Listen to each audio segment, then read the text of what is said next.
जय हिंद everyone, welcome back to my channel. My name is major आशीष।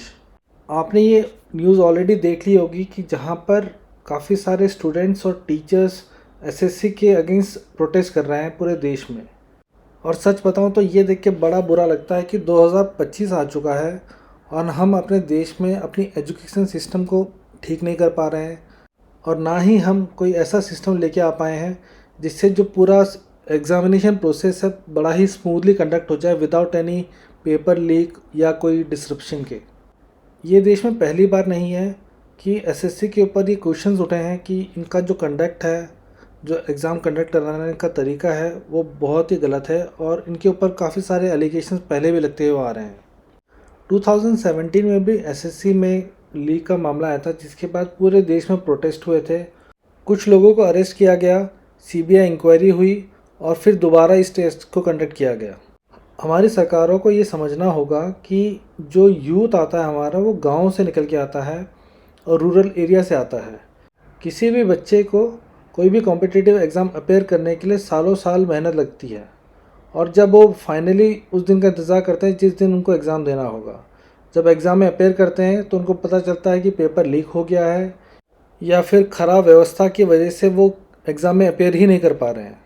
आप जो ये फ़ोटो देख रहे हो ये नीतू मैडम की है, बहुत ही पॉपुलर है यूट्यूब में, और ये अपनी कोचिंग क्लास भी चलाती है।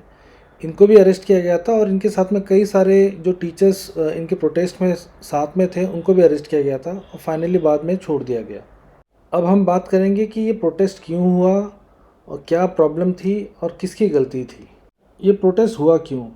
क्योंकि एसएससी जो एग्ज़ाम्स है मल्टीपल ओकेजन्स में कैंसिल कर चुकी है, और इसमें जो एडमिनिस्ट्रेटिव प्रॉब्लम्स हैं जैसे कि allotment of centres, failure of issuing admit cards, और एडमिट कार्ड जो मिल रहे हैं वो भी 2-2 दिन पहले ही मिल रहे हैं, जबकि जो एडमिट कार्ड मिलते हैं वो जनरली 4 दिन पहले मिल जाते हैं। और इस एग्ज़ाम में ये भी पता चला कि एक बच्चा है जयपुर का, उसको सेंटर दे रहे हैं अंडमान निकोबार। भाई वो बच्चा अंडमान निकोबार कैसे जाएगा? जनरली क्या होता है कि अगर आपका सेंटर जयपुर है तो उसके आसपास का एरिया ही आपको एक सेंटर मिलेगा। इस एग्ज़ाम में टेक्निकल इश्यूज़ भी रहे, जिसमें सिस्टम क्रैश हो गया, माउस फंक्शन नहीं कर रहा है, स्क्रीन ब्लैकआउट हो गया, सर्वर इश्यूज़। और फाइनली जब बच्चे सेंटर्स पहुंचते हैं तो रिपोर्ट आती है कि जो सिक्योरिटी पर्सनल है और जो स्टाफ है वो काफ़ी ज़्यादा मिसकंडक्ट कर रहा है बच्चों के साथ।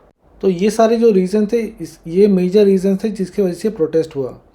नीतू मैडम और जितने भी टीचर्स और थे उनका ये कहना है कि ये जो कंपनी कंडक्ट कर रही थी वो कंपनी ऑलरेडी ब्लैकलिस्टेड है, और ये जो कंपनी है एडिक्विटी, इसके बारे में मैं आपको आगे बताऊंगा। बट इस कंपनी के ऊपर पहले से ही काफ़ी सारे इल्ज़ाम लग चुके हैं, और इतने सारे इल्ज़ाम लगने के बाद भी इनका ट्रैक रिकॉर्ड इतना ख़राब है, फिर भी इनको ये कॉन्ट्रैक्ट दे दिया गया। और ये जो एग्ज़ाम बार बार कैंसिल हो रहा था विदाउट एनी प्रायर नोटिस, ये सारे कारण प्रोटेस्ट की वजह रही है। अब बात करते हैं एडिक्विटी टेक्नोलॉजीज़ की। जब ये कंपनी स्टार्ट करी गई थी 2000 में करी गई थी, और इनके ब्रांचेस मुंबई, कोलकाता, नोएडा, चेन्नई, हैदराबाद में है। और जो इंटरेस्टिंग बात है कि इस कंपनी के ऊपर पहले भी बहुत बार चीटिंग और पेपर लीक के केसेस आ चुके हैं। 2020 में इनको इनएलिजिबल कर दिया गया था by central directorate general of training for conducting any exam. इनको बेसिकली ब्लैकलिस्ट कर दिया गया किसी भी एग्ज़ाम को कंडक्ट करने के लिए। मार्च 2022 में एमपी गवर्नमेंट ने इनको एक कॉन्ट्रैक्ट दिया जिसमें कहा गया कि टीचर एलिजिबिलिटी टेस्ट करवाना है। फिर इन्होंने क्या किया, ये भाई साहब इतने बढ़िया थे कि इन्होंने इनको सब कॉन्ट्रैक्ट करके राजस्थान की कंपनी है साई एजुकेयर प्राइवेट लिमिटेड, उनको एज ए कमीशन बेसिस पे दे दिया। और फिर इस एग्ज़ाम में भी पेपर लीक हुआ। फिर 1 साल बाद इनको दोबारा एक कॉन्ट्रैक्ट मिल गया जो कि पटवारी एग्ज़ाम का था, और उसमें भी चीटिंग के केसेस आए। ये जो सारे इंसिडेंट हुए हैं ये दिखा रहा है कि हमारा सिस्टम कितना वीक है, कि जो कल्प्रिट है उसी को ही बार बार ऑफ़र दे रहे हैं कि भाई आप आओ हमारे घर में चोरी करो और फिर आप जाओ। अभी चीज़ें वहीं ख़त्म नहीं हुई है। उस इंसिडेंट के बाद जब रिक्रूटमेंट चल रही थी तो शिवराज सिंह चौहान ने वो रिक्रूटमेंट रोकी और एक हाई कोर्ट जज की इंक्वायरी बिठा दी, और उसी के 6 महीने बाद जो मध्य प्रदेश की एम्प्लॉय सिलेक्शन बोर्ड है उन्होंने एजुकेटी को एक वापस कॉन्ट्रैक्ट दे दिया कि एग्ज़ाम कंडक्ट करो। 2022 में NTA यानी नेशनल टेस्टिंग एजेंसी, इन्होंने एक एग्रीमेंट साइन किया जिसमें जो कंप्यूटर बेस्ड टेस्ट है उसको ऑर्गेनाइज करने के लिए एडुकेटी को कॉन्ट्रैक्ट दे दिया, जबकि उनको देखना चाहिए था उनके पास ट्रैक रिकॉर्ड क्या है।